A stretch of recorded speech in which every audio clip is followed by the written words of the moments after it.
बिस्मिल्लाहिर्रहमानिर्रहीम अस्सलाम वालेकुम। Welcome to my YouTube channel. कैसे आप सब? मुझे उम्मीद है कि आप सब खैरियत से होंगे।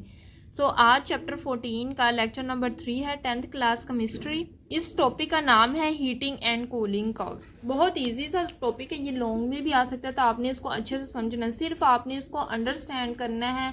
इसकी जो सारी की सारी थ्योरी है वो अपनी वर्डिंग में लिखनी है आपने। सिर्फ आपको ग्राफ बनाना आना चाहिए, उसके अलावा जो थ्योरी है वो आप अपनी वर्डिंग में लिख सकते हैं। हमने inter conversion of physical state में क्या पढ़ा था? सॉलिड जो है वो लिक्विड में कन्वर्ट होता है, लिक्विड जो है वो गैस में कन्वर्ट हो सकता है। अब ये जो गैस है ये अगेन लिक्विड में कन्वर्ट हो सकता है, और ये लिक्विड जो है वो अगेन सॉलिड में कन्वर्ट हो सकता है। तो ये क्या है? Inter conversion of physical states. अगर सॉलिड लिक्विड में कन्वर्ट होगा तो कौन सा प्रोसेस होगा? मेल्टिंग। अगर लिक्विड को हम गैस में कन्वर्ट करेंगे तो बॉइलिंग का प्रोसेस होगा।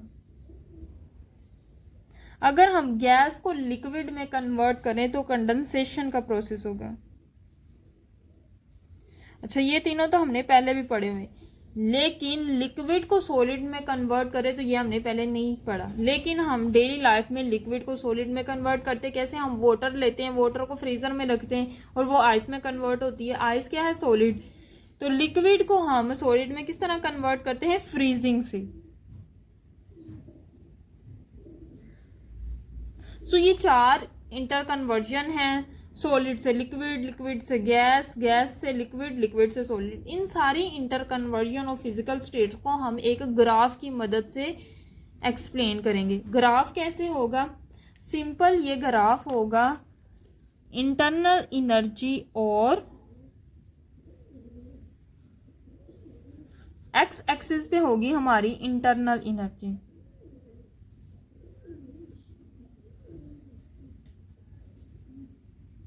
और वाई एक्सिस पे होगा हमारा टेम्परेचर।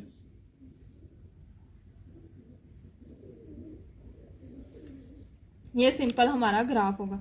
अब जो ग्राफ है वो पॉइंट ए से स्टार्ट होगा। यहाँ पॉइंट ए है और कोई सॉलिड चीज पड़ी, ये पॉइंट ए है और यहाँ कोई सॉलिड चीज पड़ी। अब हमने उसकी इंटर कन्वर्जन करनी। सॉलिड को पहले लिक्विड में कन्वर्ट करेंगे, फिर उसको गैस में कन्वर्ट करेंगे। सिंपल। तो कोई भी सॉलिड है, अब हम उसको लिक्विड में कन्वर्ट करना तो उसको हीट अप करेंगे। हीट अप करेंगे तो आहिस्ता आहिस्ता आहिस्ता उसका टेम्परेचर जो है वो इंक्रीज होगा। टेम्परेचर इंक्रीज होने के बाद एक ऐसा पॉइंट आएगा जहां पे जो सॉलिड है वो मेल्ट होना स्टार्ट होएगा।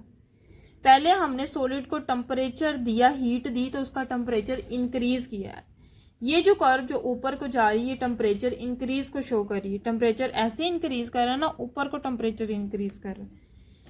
तो ये जो कर्व है ये टेम्परेचर इंक्रीज को शो करी। एक ऐसा पॉइंट आ जाएगा जहां पे जो सॉलिड है वो मेल्ट होना स्टार्ट हो जाएगा। उसके बाद टेम्परेचर जो है वो कांस्टेंट रहेगा। हम हीट दिए जा रहे हैं लेकिन टेम्परेचर जो है वो कांस्टेंट रहेगा। कांस्टेंट क्यों रहेगा? क्योंकि हम जितना भी टेम्परेचर देंगे वो सारा का सारा सॉलिड को लिक्विड में कन्वर्ट करने के लिए यूज होगा। हमने पढ़ा था boiling point, melting point, condensation point, freezing point. ये सारे पॉइंट आने के बाद टेम्परेचर कांस्टेंट रहेगा। तब तक कांस्टेंट रहेगा जब तक सारी कन्वर्जन नहीं हो जाती।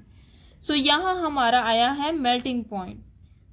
वो पॉइंट जहां से जो सॉलिड है वो मेल्ट होना स्टार्ट हो जाए, वो टेम्परेचर क्या कहलाता है? Melting point. ये जो है हमारा, ये क्या है? Melting point.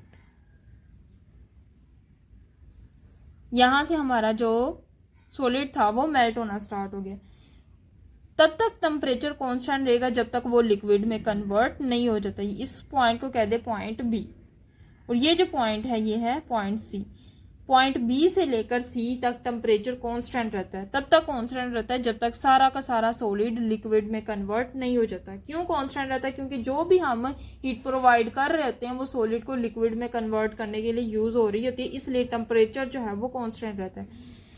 कांस्टेंट रहता है इसलिए मैंने ऐसे स्ट्रेट कर्व बनाई। अगर टेम्परेचर बढ़ता तो मैं जैसे ये कर्व बनाई इसी तरह ये भी कर्व बनाती, लेकिन टेम्परेचर जो है वो कांस्टेंट रह रहा है इसलिए ये स्ट्रेट है। अब यहाँ हमारे पास सारा का सारा सॉलिड लिक्विड में कन्वर्ट हो गया। अब ये जो पॉइंट है ये लिक्विड का है। अब मैंने लिक्विड को कन्वर्ट करना है गैस में, तो अगेन मैं क्या करूँगी, हीटिंग। तो इस लिक्विड को मैं हीट करती जाऊँगी, इसका टेम्परेचर इंक्रीज होता जाएगा। तो टेम्परेचर इंक्रीज हो रहा है, इसलिए ये मैंने कर्व जो है वो ऊपर को बनाई। ठीक है, लिक्विड है, लिक्विड को मैं हीट कर रही हूँ, उसका टेम्परेचर इंक्रीज होता जा रहा है। एक ऐसा पॉइंट आ जाता है जहां वो बॉयल होना स्टार्ट हो जाता है, यानी जो लिक्विड है उसका प्रेशर एक्सटर्नल प्रेशर के इक्वल हो जाता है। तो वो पॉइंट क्या कहलाता है, बॉइलिंग पॉइंट।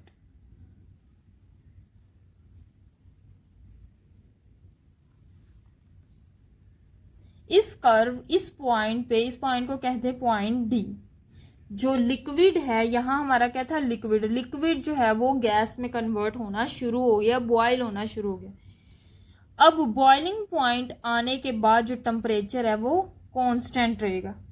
तब तक कांस्टेंट रहेगा जब तक सारा का सारा लिक्विड गैस में कन्वर्ट ना हो जाए।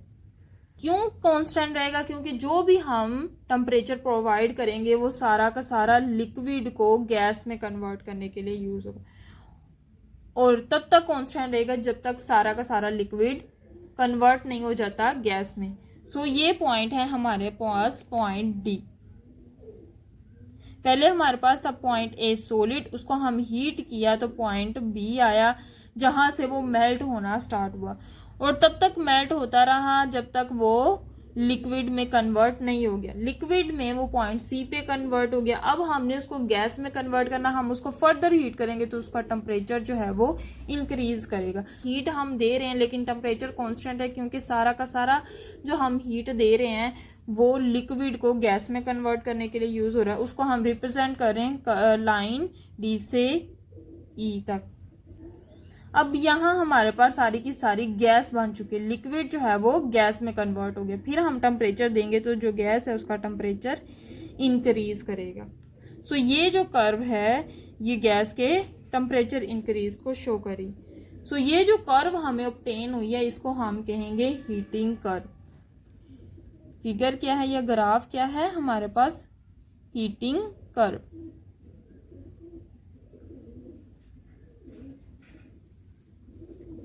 आपकी बुक में हीटिंग और कूलिंग कर्व दोनों को एक्सप्लेन किया गया। पहले 2 पैराग्राफ में हीटिंग कर्व को एक्सप्लेन किया गया, दूसरी 2 पैराग्राफ में कूलिंग कर्व को एक्सप्लेन किया। देन लास्ट पैराग्राफ में एग्जाम्पल दी गई वाटर की हीटिंग कर्व के लिए भी और कूलिंग कर्व के लिए। अच्छा, अगर पेपर में लॉन्ग आएगा तो या हीटिंग कर्व आएगी या कूलिंग कर्व, दोनों कभी भी नहीं देंगे। या हीटिंग कर्व आएगी या कूलिंग कर्व, तो आपने कोई एक कर्व बनानी होगी। आप दोनों कर्व इकट्ठी भी बना सकते हैं और अलग अलग भी बना सकते हैं। सो ये जो कर्व थी ये हमारी कौन सी थी, हीटिंग कर्व। इसमें हमने सॉलिड को पॉइंट ए से लेकर एफ तक गैस में कन्वर्ट किया। सो ये जो कर्व है ये हमारी हीटिंग कर्व है। लेकिन अगर हम कूलिंग कर्व को एक्सप्लेन करें, यानी मैं क्या करूं, गैस को पहले लिक्विड में कन्वर्ट करूं, फिर लिक्विड को सॉलिड में कन्वर्ट करूं। पहले मैंने सॉलिड को लिक्विड में कन्वर्ट किया, लिक्विड को गैस में कन्वर्ट किया। अब मैं रिवर्स प्रोसेस करने लगी हूं, गैस को लिक्विड में कन्वर्ट करूंगी, लिक्विड को सॉलिड में कन्वर्ट करूंगी। तो गैस को लिक्विड में कैसे कन्वर्ट किया जा सकता है, बाय कूलिंग। ठीक है, ये जो नीचे वाली कन्वर्जन थी इसको मैंने हीटिंग से किया। अब जो ऊपर वाली कन्वर्जन है उसको मैं कूलिंग से कन्वर्ट करूंगी। सो पॉइंट ये जो है ये पॉइंट एफ से स्टार्ट होगी। पॉइंट एफ पे हमारी कोई गैस है, इसको मैं कूल करना स्टार्ट करूंगी। ठीक है, अब ये जो कर्व है ये रिवर्स होगी। पॉइंट अगर आप चाहें तो कूलिंग कर्व आप अलग भी बना सकते हैं। पॉइंट एफ पे मेरी कोई गैस है, उसको मैं करूंगी ठंडा, कूल करना स्टार्ट करूंगी। ऐसा ऐसा उसका टेम्परेचर जो है वो डिक्रीज होगा। उसका टेम्परेचर डिक्रीज होने के बाद एक ऐसा पॉइंट आएगा जहां पे वो गैस कन्वर्ट होना शुरू हो जाएगी लिक्विड में।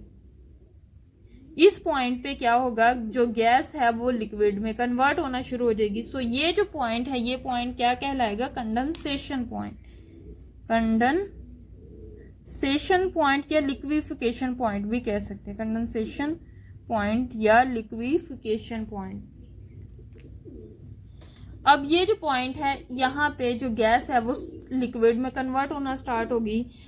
यहाँ पे टेम्परेचर कांस्टेंट रहेगा। देखो पहले जो टेम्परेचर जो पहले कूलिंग दे रहे थे तो आहिस्ता आहिस्ता टेम्परेचर डिक्रीज हो रहा था। अब हम कूलिंग दे रहे हैं लेकिन टेम्परेचर डिक्रीज नहीं हो रहा, क्योंकि melting point, boiling point, freezing point, condensation point आने पर जो टेम्परेचर है वो कांस्टेंट रहेगा। तब तक कांस्टेंट रहेगा जब तक कन्वर्जन कंप्लीट नहीं होगी।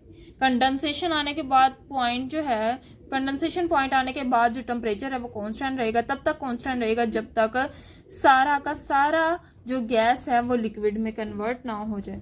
सो टेम्परेचर कांस्टेंट रहेगा। जितनी भी जो कूलनेस है वो कूलिंग है वो हम देंगे वो यूज़ करेगी ये गैस लिक्विड में कन्वर्ट होने के लिए। सो टेम्परेचर कांस्टेंट रहेगा पॉइंट ई से डी तक, और पॉइंट डी पर सारी की सारी गैस जो है वो लिक्विड में कन्वर्ट हो जाएगी। सो यहाँ हमारे पास गैस जो है वो लिक्विड में कन्वर्ट होगी। अब यहाँ हमारे पास क्या ऑब्टेन हो गया, लिक्विड। अब हमने लिक्विड को कन्वर्ट करना है सॉलिड में, तो हम फिर क्या करेंगे, उसको कूल करना शुरू करेंगे, ठंडा करना शुरू करेंगे। तो जब उसको ठंडा करेंगे तो उसका टेम्परेचर जो है वो डिक्रीज होगा, टेम्परेचर की कर्व नीचे को आएगी। टेम्परेचर डिक्रीज होगा और पॉइंट सी आ जाएगा। पॉइंट सी पे जो है वो सॉलिड में कन्वर्ट होना शुरू हो जाएगी। जो लिक्विड है वो सॉलिड में कन्वर्ट होना शुरू होगी। ये जो पॉइंट आया है पॉइंट सी, जहाँ पे जो लिक्विड है वो सॉलिड में कन्वर्ट होना शुरू हुआ है। लिक्विड जब सॉलिड में कन्वर्ट होता है तो उस प्रोसेस को क्या कहते हैं, फ्रीजिंग। और वो पॉइंट जहाँ पे वो स्टार्ट होता है सॉलिड में कन्वर्ट होना, उस पॉइंट को हम कहते हैं फ्रीजिंग पॉइंट। सो ये जो पॉइंट है हमारा क्या है, फ्रीजिंग पॉइंट। अब इस पॉइंट के बाद टेम्परेचर कांस्टेंट रहेगा, हम कूलनेस देते रहेंगे। जो कूलनेस है वो सारी की सारी ये यूज करेगा सॉलिड में कन्वर्ट होने के लिए। सो हम इसको कूल करते जा रहे, जो सारा का सारा कूलनेस है ये यूज करेगा सॉलिड में कन्वर्ट होने के लिए। सो यहाँ पे टेम्परेचर जो है वो कांस्टेंट रहेगा, टेम्परेचर नीचे नहीं गिरेगा, कम नहीं होगा। सो फ्रीजिंग पॉइंट से लेकर पॉइंट बी तक, पॉइंट सी से पॉइंट बी तक जो टेम्परेचर है वो कांस्टेंट रहेगा, और पॉइंट बी पे जो लिक्विड है वो सॉलिड में कन्वर्ट हो जाएगा। तब तक टेम्परेचर कांस्टेंट रहता है जब तक वो सारा का सारा कन्वर्जन जो है वो कंप्लीट ना हो जाए। यानी लिक्विड जो है वो कंप्लीटली तौर पर सॉलिड में कन्वर्ट होगा, तब तक जो टेम्परेचर है वो कांस्टेंट रहेगा। और फिर हम मज़ीद उसका टेम्परेचर जो है वो कम करेंगे, मज़ीद उसको कोल्ड करेंगे तो उसका टेम्परेचर कम होता हुआ वो पॉइंट ए पे आ जाएगा। सो ये जो रिवर्स मैंने कर्व समझाई ये कहलाएगी कूलिंग कर्व। सो आप इसको अलग भी बना सकते हो फिगर। ये क्या है, कूलिंग कर्व। अब अगर हम एग्जाम्पल ले वाटर H2O दोनों के लिए, पहले हीटिंग कर्व के लिए H2O की एग्जाम्पल लेते हैं। सो इधर हमारे पास है आइस, यहाँ पे पहले वो सॉलिड है, हीटिंग कर्व कर रहे हैं तो हीटिंग कर्व में सॉलिड को लिक्विड में, लिक्विड को गैस में, तो हमारे पास आइस है। अब जो आइस है वो क्या है, सॉलिड है। तो आइस को हम हीट करना स्टार्ट करेंगे, तब तक हीट करना स्टार्ट करेंगे जब तक उसका टेम्परेचर कम नहीं हो जाता। सो उसका टेम्परेचर यहाँ माइनस में कुछ होगा। टेम्परेचर इंक्रीज होते हुए उसको टेम्परेचर इंक्रीज करेंगे, जब तक इंक्रीज करेंगे जब तक उसका मेल्टिंग पॉइंट नहीं आ जाएगा। सो हम क्या करेंगे, आइस को हीट करना स्टार्ट करेंगे जब उसका टेम्परेचर 0 सेल्सियस हो जाएगा। 0 सेल्सियस, पहले माइनस में था, आहिस्ता आहिस्ता वो 0 पे आया। 0 पॉइंट पे आने के बाद आइस जो है वो मेल्ट होना स्टार्ट होगी, यानी उसका मेल्टिंग पॉइंट आ जाएगा। तो 0 सेल्सियस क्या है, आइस का मेल्टिंग पॉइंट। 0 सेल्सियस पे आने के बाद ये मेल्ट होना स्टार्ट होगी और उसका जो टेम्परेचर है वो कांस्टेंट रहेगा जब तक ये जो सारी की सारी आइस है वो वाटर में कन्वर्ट ना हो जाए। तब तक कांस्टेंट रहेगा जब तक आइस वाटर में कन्वर्ट होगी। तो यहाँ क्या है, टेम्परेचर कांस्टेंट रहेगा। मेल्टिंग पॉइंट आने के बाद टेम्परेचर कांस्टेंट रहेगा और सारा का सारा जो आइस है वो वाटर में कन्वर्ट हो जाएगी। अब वाटर में कन्वर्ट होने के बाद मजीद हीट देंगे तो उसका टेम्परेचर जो है वो इंक्रीज करेगा। पहले क्या था, कांस्टेंट, क्योंकि जो हीट दे रहे थे वो आइस को वाटर में कन्वर्ट करने के लिए यूज़ हो रही थी। मेल्टिंग पॉइंट के बाद जो टेम्परेचर है वो कांस्टेंट रहेगा। अब पॉइंट सी पे वो सारे की सारी वाटर में कन्वर्ट होगी आइस। अब मज़ीद हीट दे रहे हैं तो उसका टेम्परेचर क्या करेगा, इंक्रीज़ करेगा, पॉइंट डी आ जाएगा। अब पॉइंट डी पे आने के बाद जो वाटर है वो बॉयल होना स्टार्ट हो जाएगा। सो ये हमारे पास आएगा बॉइलिंग पॉइंट। बॉइलिंग पॉइंट आने के बाद बॉइलिंग पॉइंट किस टेम्परेचर पे वाटर का बॉइलिंग पॉइंट आता है, तो 100 सेल्सियस। 100 सेल्सियस टेम्परेचर होगा तो वाटर बॉयल होना स्टार्ट हो जाएगा। वाटर बॉयल होगा, आहिस्ता आहिस्ता वाटर बॉयल होगा, यहाँ से उसका टेम्परेचर जो है वो कांस्टेंट रहेगा बॉइलिंग पॉइंट से लेकर पॉइंट ई तक, पॉइंट डी से पॉइंट ई तक। क्यों? क्योंकि जो भी हम टेम्परेचर उसको देंगे वो लिक्विड को गैस में कन्वर्ट, यानी जो वाटर है उसको वाटर वेपर्स में कन्वर्ट करने के लिए यूज़ करेगा। तो टेम्परेचर कांस्टेंट रहेगा, पॉइंट ई आ जाएगा। पॉइंट ई आने के बाद वो सारे के सारा जो वाटर है वो वाटर वेपर्स में चेंज हो गया। अब हम मज़ीद हीट देंगे तो वाटर वेपर्स का टेम्परेचर इंक्रीज करेगा। मैंने एग्जांपल दिया है वाटर की। 0 सेल्सियस पे पहले वो मेल्ट होना स्टार्ट हुआ, फिर वो 100 सेल्सियस पे बॉयल होना स्टार्ट हुआ। अब मैं रिवर्स कर्व यानी कूलिंग कर्व समझाती हूँ वाटर के लिए। तो कूलिंग कर्व में क्या हो गया, गैस को लिक्विड में, लिक्विड को सॉलिड में। सपोज हमारे पास वाटर है, अब वाटर लिक्विड में, गैस में किस फॉर्म में होता है, वाटर वेपर्स में। सो वाटर वेपर्स है, मैंने उसको लिक्विड में कन्वर्ट करना, मैं उसको ठंडा करूंगी तो आहिस्ता आहिस्ता मैं यहाँ उसको कूल करना स्टार्ट करूँ, उसका टेम्परेचर डिक्रीज करेगा। वही जो हमने शुरू में कूलिंग कर्व को एक्सप्लेन किया वही आप एग्जाम्पल में एक्सप्लेन करेंगे।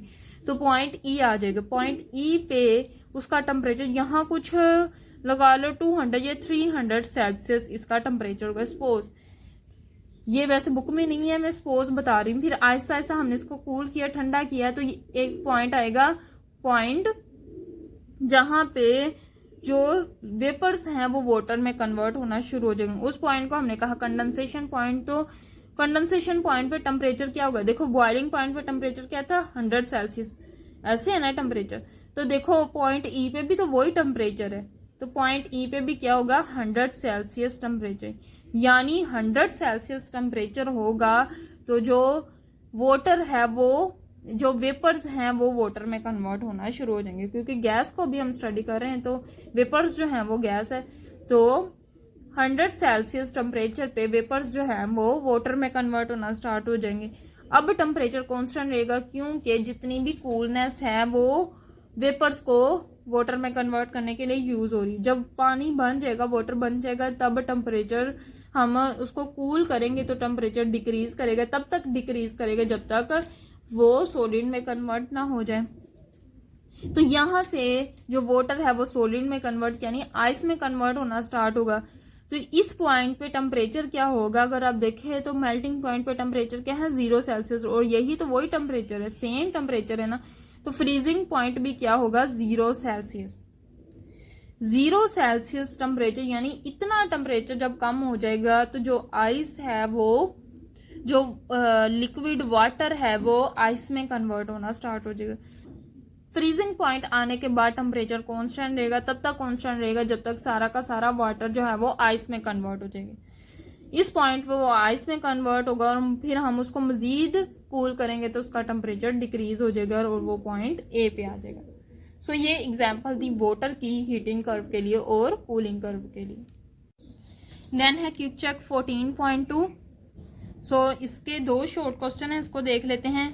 Y do water vapours at 100 Celsius cause more severe burns as compare to the liquid water at same temperature.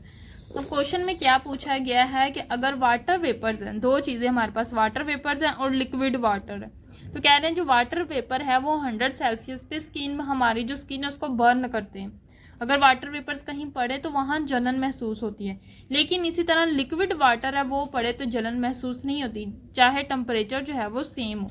क्यों? क्योंकि वाटर वेपर्स एट 100 सेल्सियस, पहले वो वाटर वेपर्स की बात बता रहे हैं कि क्यों स्किन को बर्न करते हैं, क्यों बर्न करते हैं water vapours at 100 Celsius cause more सर्व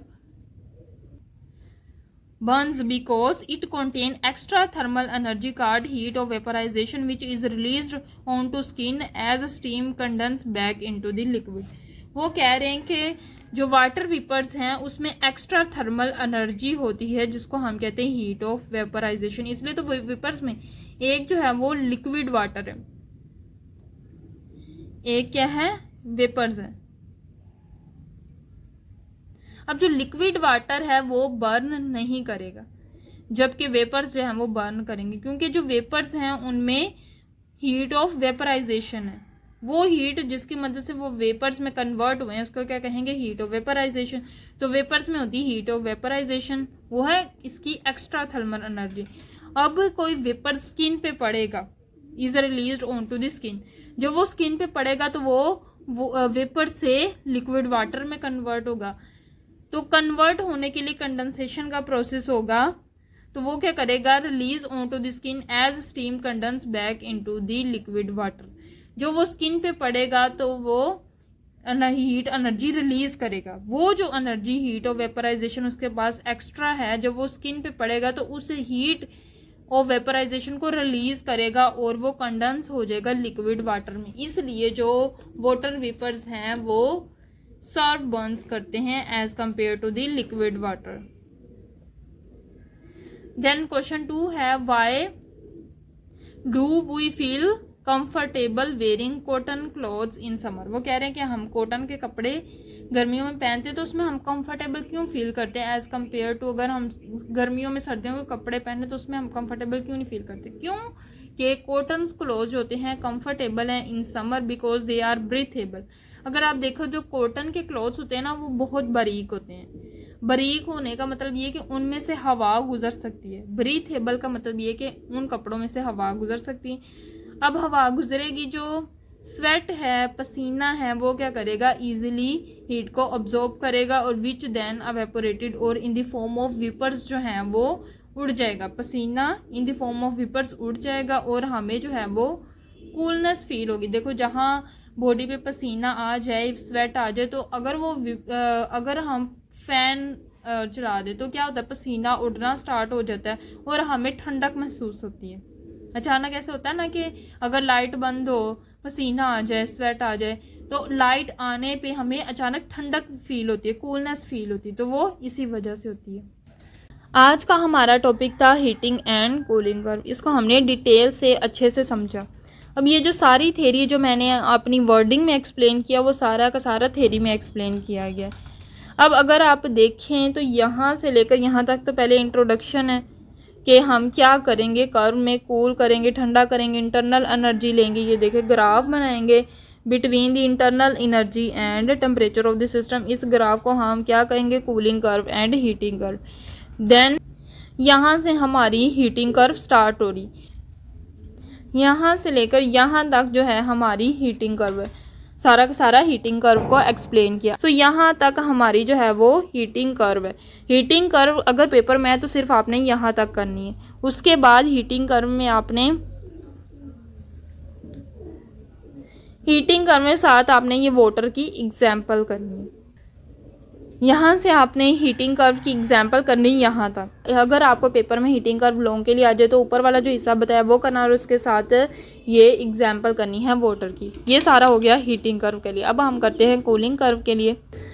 अब ये जो पैराग्राफ है, this same graph can be studied in reverse direction from point F to A is called cooling curve. ये सारा का सारा कूलिंग कर्व के लिए यहाँ से लेकर आप यहाँ तक एक पैराग्राफ में कूलिंग कर्व को एक्सप्लेन करेंगे।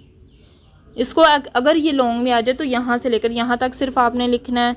देन आपने इसमें यहाँ से मज़ीद इसकी एग्जाम्पल स्टार्ट करनी कूलिंग कर्व की। यहाँ से लेकर आप cooling curve of for water से लेकर गैस रिस्पेक्टिवली तक। तो ये सारी की सारी जो है हीटिंग और कूलिंग कर्व की एक्सप्लेनेशन है, बिल्कुल सेम है जैसे मैंने अपनी वर्डिंग में एक्सप्लेन किया वैसे ही बुक पे लिखा हुआ है।